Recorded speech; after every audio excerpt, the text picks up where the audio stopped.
Salmo 37, versículo 1, 2 e 3, diz assim: Não te indignes por causa dos malfeitores, nem tenhas inveja dos que praticam a iniquidade, pois cedo serão ceifados como a erva, e murcharão como a verdura.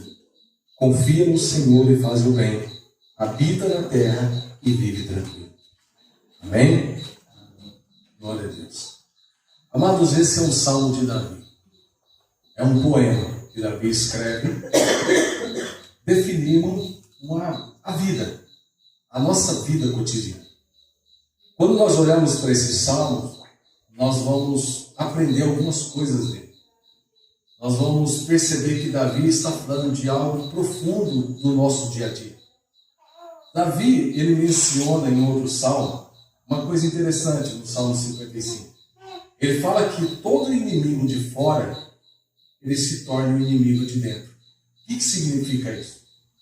Que as coisas externas, as coisas que é um noticiário que você liga de manhã, é uma notícia que você recebe, ela vai te dar mexe com você, te dá uma indigestão ao ponto de se tornar algo que vai te incomodar, trabalhar no seu emocional, no seu psicológico, você fica mais irado, mais revoltado, indignado com a vida. Então as circunstâncias que é o inimigo de fora, ela produz o inimigo de dentro, porque ela vai suscitar aquilo que é a maldade que já está no nosso coração. Porque a raiva que se levanta, o ódio que se levanta, a indignação, a sensação de impotência, tudo isso nos traz mal, nos faz mal, porque a gente fica indignado muitas vezes com as coisas. O Salmo 37 não é diferente, porque Davi ele começa dizendo: não te indignes. A indignação é algo que permeia nos dias de hoje, no nosso coração. Quem não está indignado com tantas coisas que está acontecendo na nossa vida, no nosso país? Quem não fica indignado com as situações que acontecem no mundo, com as arbitrariedades, com a violência, com a maldade? Quem não fica indignado? Todo mundo fica indignado. E a gente fica mal com isso. A gente fica violento por dentro. A mente da gente começa a trabalhar e a gente só pensa em maldade. E sendo que a gente não é mal. Sendo que a gente, nosso coração, muitas vezes está ali e tem vontade de fazer bem ao próximo. Mas com tanta indignação que surge, com tantas coisas que aparecem na nossa frente, a gente já fica pensando: nossa, mas se eu pego, eu mato. Eu faço isso, eu faço aquilo. Por causa da indignação. E Davi fala sobre isso. Não te indignes. Não fique indignado com isso. A Bíblia diz que essas maldades, essas arbitrariedades, as circunstâncias difíceis é da vida. Isso é herdado por causa do pecado. A gente vai viver a vida inteira e a gente vai testemunhar e presenciar várias coisas que vai nos deixar chocado, abismado e indignado. A gente não vai ficar livre dessas coisas. A ideia de que esse mundo vai ficar bom e que tudo vai herdar paz esse mundo, isso é uma utopia. Porque esse mundo, ele não se conserva. Porque a Bíblia fala que esse mundo jaz no maligno. Mas a volta de Cristo Jesus fará com que tudo seja colocado no lugar. Mas isso é um outro momento. Mas esse momento, antes da volta de Cristo, para aqueles que são cristãos e creem nessas coisas que eu estou dizendo, eu estou dizendo para você, irmão, nós não seremos isentos de tantas dificuldades, de circunstâncias que vão nos deixar indignados. O próprio Cristo disse: no mundo tereis aflições, mas tende bom ânimo, eu venci o mundo. Porque quando ele diz eu venci o mundo, ele está dizendo que também nós podemos vencer todas essas coisas nele. Pela fé nele. Então, indignidade a gente tem. Quem não ficou indignado nas eleições? É o assunto que mais... Quem não fica indignado quando você liga a televisão e vê uma notícia? Quando você abre o WhatsApp, você entra lá no TikTok, você entra no Facebook e tantas coisas que a gente vai vendo, bombardeado de informações, quem não fica indignado? Quem não fica indignado, às vezes, com os fake news que a gente acha que é verdade, e aí a gente fica indignado. Fica indignado com muita coisa, mano. Mas Davi começa esse salmo dizendo: não te indignes por causa dos malfeitores. Amados, os malfeitores são pessoas que herdaram do pecado. Os malfeitores são pessoas que herdaram do pecado uma natureza que é inclinada para o mal. E a Bíblia fala que esses malfeitores são todos nós. Todos nós somos malfeitores por causa do pecado. A diferença é que muitos de nós foram alcançados pela bondade e pela graça de Deus e o nosso coração se desvia do mal. E a nossa vontade não é se inclinar ou se mergulhar no mal. A nossa vontade, por causa de ser alcançado pela graça e misericórdia de Deus, é que agora nós queremos viver de uma maneira coerente, de uma maneira amigável, de uma maneira amorosa, de uma maneira bondosa com as pessoas, querendo o bem, fazer o bem, querendo o melhor para os nossos filhos e para outras pessoas. Mas dentro de nós, a natureza humana, por causa do pecado, ela é má. Por mais que nós achemos que somos bons, mas existe uma maldade dentro de nós. Mas a Bíblia fala que existem malfeitores.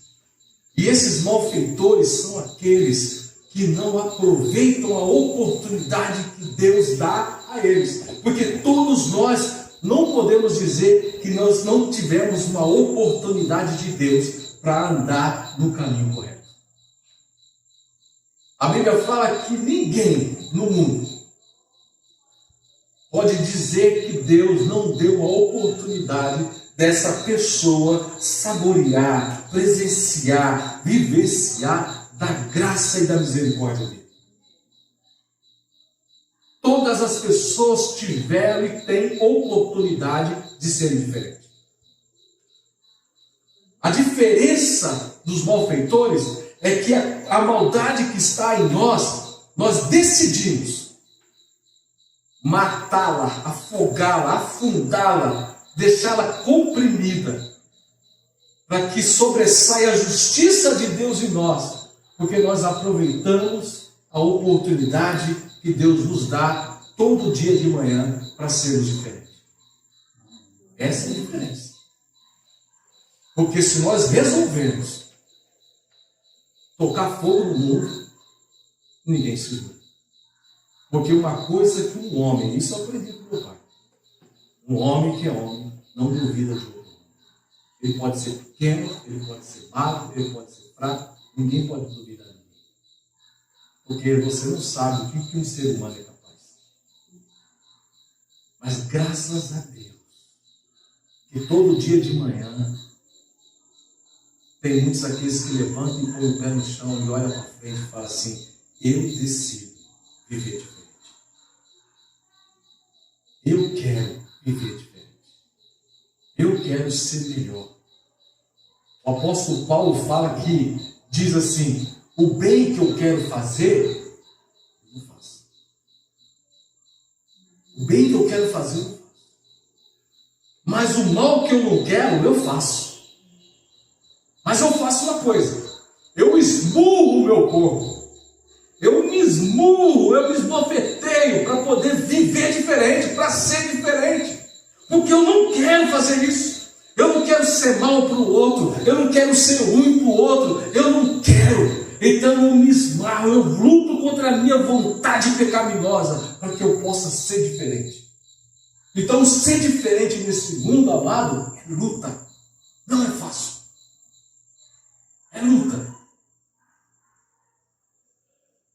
Não é o cara colocar a mão assim: eu sou bom, irmão. Sou bom. Sabe de nada, você. A gente pode ser bom, mas é em Cristo Jesus que nos dá fortalecimento para ser diferente. É Ele que nos nos dá força todos os dias, nos dá esperança, dizendo que vale a pena. Que vale a pena lutar contra a maldade que é em nós. Que vale a pena. Mas uma coisa o Saulo diz, que todos esses malfeitores, e a Bíblia diz, não te indignes com eles, porque tem aqueles que não aproveitam a oportunidade que você aproveitou. Tem aqueles que não aproveitaram, que não atentaram para isso. Tem aqueles, esses daí, que você olha para a vida deles e fala, não, quantas oportunidades ele teve, quantas oportunidades Deus deu para ele não aproveitou, quanta oportunidade que esse jovem ele teve para não ser um ladrão, mas ele continua roubando, quantas oportunidades esse camarada teve para deixar de usar droga, mas ele continua usando, quantas oportunidades as pessoas tiveram, quantas oportunidades o marido, a esposa deu para o marido, para ele ser diferente, para ele não perder a família, mas ele continua gastando dinheiro na esbórnia, na prostituição. Quantas oportunidades Deus deu para essa pessoa? Quantas oportunidades Deus tem dado para as pessoas? Mas a Bíblia fala que essas coisas, essas maldades praticadas por muitos, isso traz indignação ao nosso coração. Mas nós não podemos nos indignar, porque essas pessoas, elas têm a oportunidade de viver diferente. Mas se elas não querem viver diferente, vai chegar o tempo que eles serão ceifados como a erva e murcharão como a verdura. Porque todos nós sofremos a consequência dos nossos erros. Amados, não existe pecado sem consequência. Não existe ato sem consequência. E uma coisa que Deus faz, Deus não tira a consequência da nossa vida. Deus pode perdoar a gente. Mas a conta a gente paga. A conta a gente paga. Deus não é assim que um pai disciplina o filho. Né? A gente disciplina o filho lá, repreende ele, mas fala para ele, a responsabilidade é aquilo que ele gerou. Irmão, vou te bater. Eu falava assim para o filho, sabe por quê? Já te falei 5 vezes, agora eu vou te bater. Porque em 5 vezes você desobedeceu, desacreditando que não tinha uma consequência. E a consequência era a sua que você vai levar agora. E eu não vou te isentar dela, por mais que meu coração doa, mas eu vou te bater. Eu vou te dar umas palmadas. Mas eu vou te bater para você saber que todas as suas falhas e erros existem uma consequência. Hoje você apanha em casa. Mas de repente o seu erro amanhã pode fazer você apanhar de uma polícia. Ou dentro de uma cadeia. Ou às vezes nem chegar numa cadeia, chegar dentro do cemitério. Mas todos os nossos erros têm consequência. Mas ninguém pode dizer que não teve oportunidade. Então Davi começa a dizer nesses salmos, olha, não te indignes com os malfeitores. Nem tem inveja daqueles que praticam a iniquidade. A inveja dos que praticam a iniquidade, porque tem muita gente que olha para as pessoas e fica assim, olha, quem já assistiu aqui Velozes e Furiosos? A gente olha para o Velozes e Furiosos, né? No Velozes e Furiosos 5, assim, a gente fica até, que a gente gosta daquela adrenalina dos carros, mas os caras roubaram. Os caras eram fora da lei. Os caras fizeram um assalto, destruíram coisas. Isso é cinema. A gente fica torcendo pelos caras. E aí mostra um pouco da maldade que está em nós. Porque isso é sério, porque isso vem para a realidade. Eu trabalhei numa periferia, em Uberlândia, e a gente trabalhava com as crianças e falava para as crianças assim, quando você crescer, o que você quer ser? E a criança falava assim, porque naquela região, chamava Bairro Esperança, que era uma Cracolândia, e lá a maioria dos traficantes, lá tinha muito, era um tráfico de droga intenso. E lá tinha muitos traficantes. Os traficantes, qual que era a onda? Era ter um Monza, na época, um pitbull, e andar de correntão na rua, com os pitbull e tal.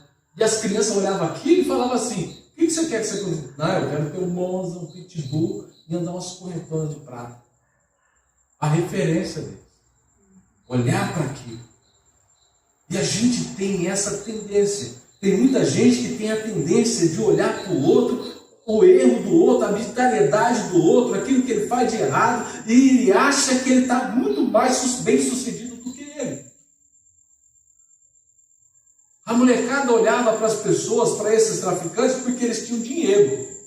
Mas o dinheiro que eles tinham era ilícito. O dinheiro que eles tinham era passageiro. Era como a folha seca, quando você toca fogo no capim, queima e o vento leva o resto. Isso não tem solidificação, não tem fundamento. Mas as crianças olhavam para aquilo. E isso não é diferente de muita gente, muitos adultos, que tem inveja do que você conquista.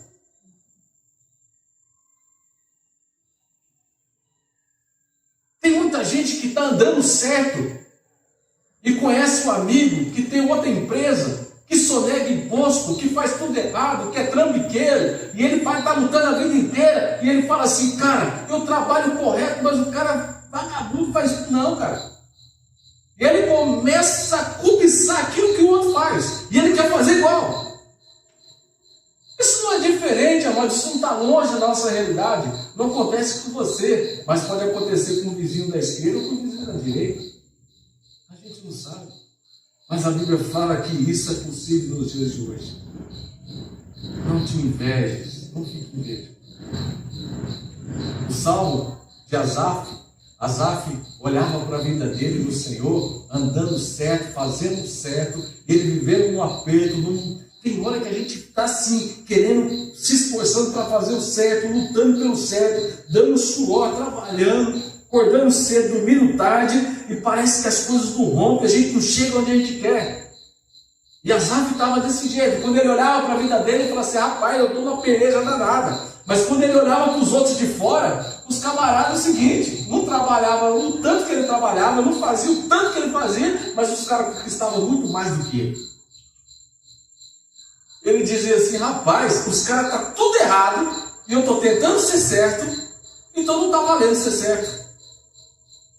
Então eu preciso ser igual a esses caras. Mas a Bíblia fala que quando ele chegou no templo, quando ele olhou para a vida dele, ele olhou para o templo, ele fala assim, cara, eu estou fazendo certo e tenho uma vida no Senhor. Porque esses que estão fazendo errado, eles são passageiros. E eles serão como a erva que seca e é queimada e levada com o vento. Eles vão perecer. Mas a minha justiça vai ser. Então vale a pena dar certo. Então o Salmo ele começa a dizer, ó, não fique indignado com isso. Não fique indignado com as coisas que você não compreende hoje. Não fique indignado com as situações que você não compreende hoje. Não fique indignado com os malfeitores, com a violência, com a falta de justiça. Não fique indignado com as coisas que estão nessa vida, porque isso é normal na vida. Traz indignação? Traz. Mas uma coisa o texto nos ensina. Pois todos esses que você vê fazendo o mal, roubando, fazendo as coisas erradas, todos esses, eles vão perecer. Mas todos esses tiveram uma oportunidade. Eu quero dizer uma coisa assim, perdão, mencionar isso. Eu não gosto, todo mundo já que me conhece, eu não gosto de misturar essas coisas aqui. Mas me veio no coração de falar uma coisa interessante.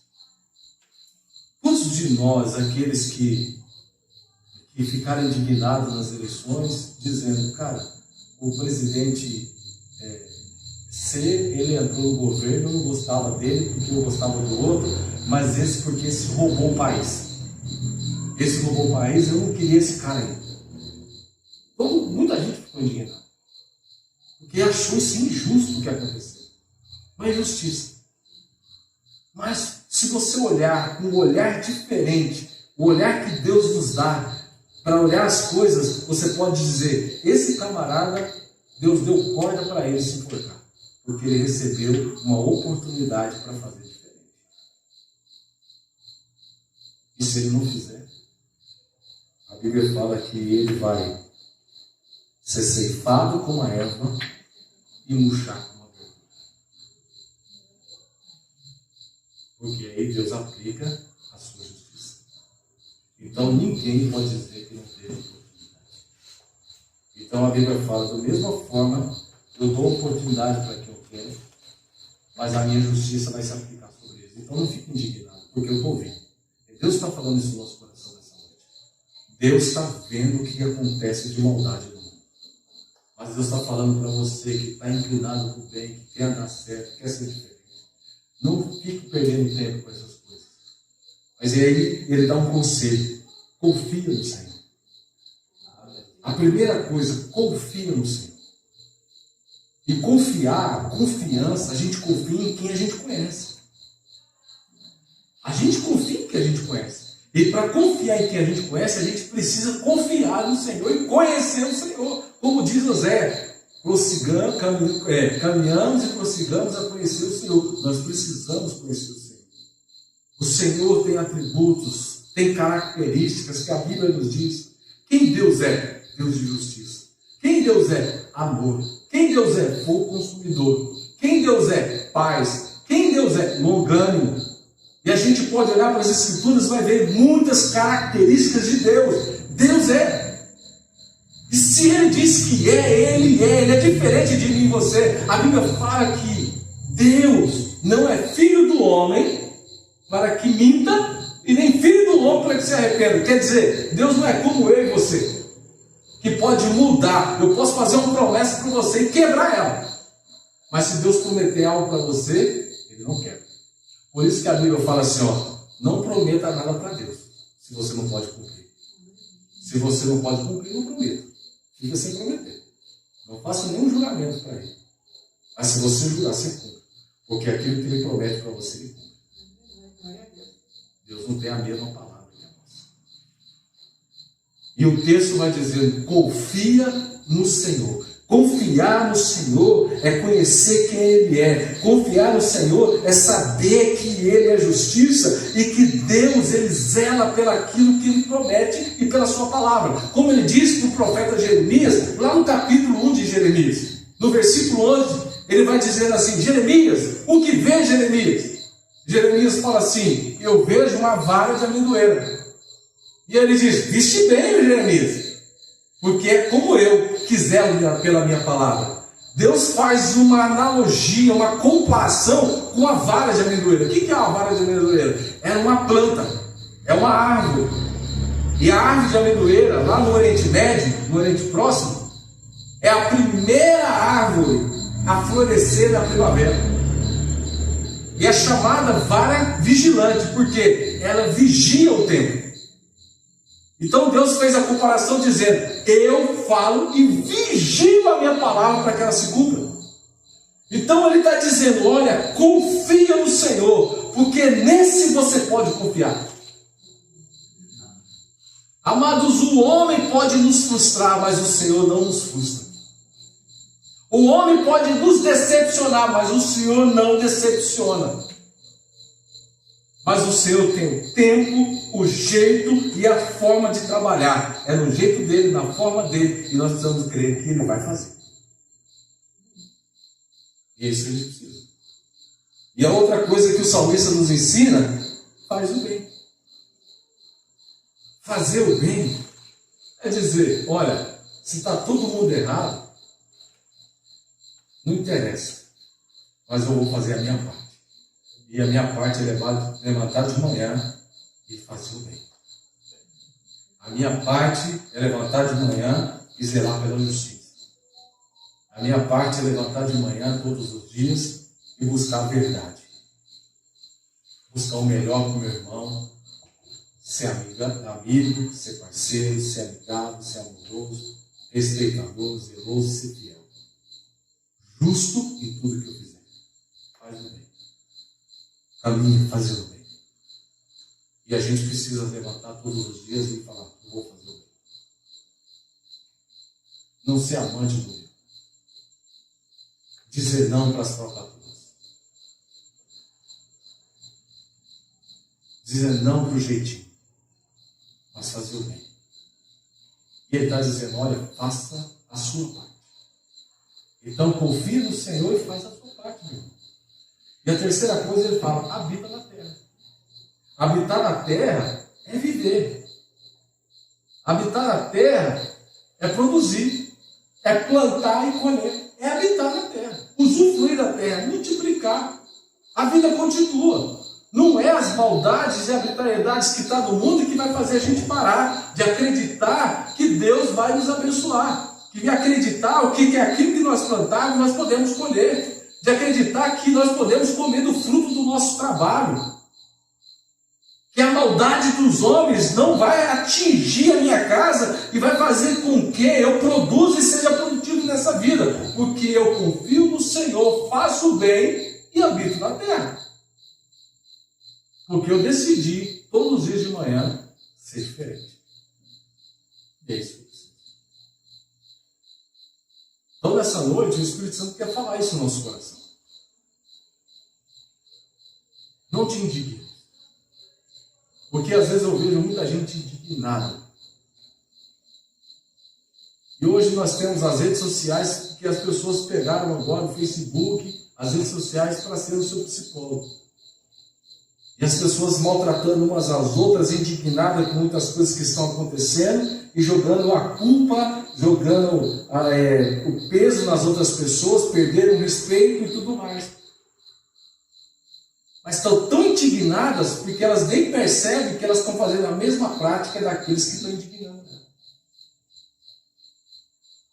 Tendo a mesma maldade daqueles que são malfeitores, que estão sendo mal com ela. Elas estão pagando mal com mal. Mas a Bíblia fala assim, pague o mal com o bem. Então, que nessa noite nós possamos levar para casa essa mensagem. Não te indignes. Confia no Senhor. Confia no Senhor. A Bíblia fala que Ele é a sua justiça. Ele fará, que brilhe a sua luz sobre a sua vida. Que você, que Deus vai justificar você como o sol do meio-dia. Você vai ser visível a justiça de Deus sobre a sua vida.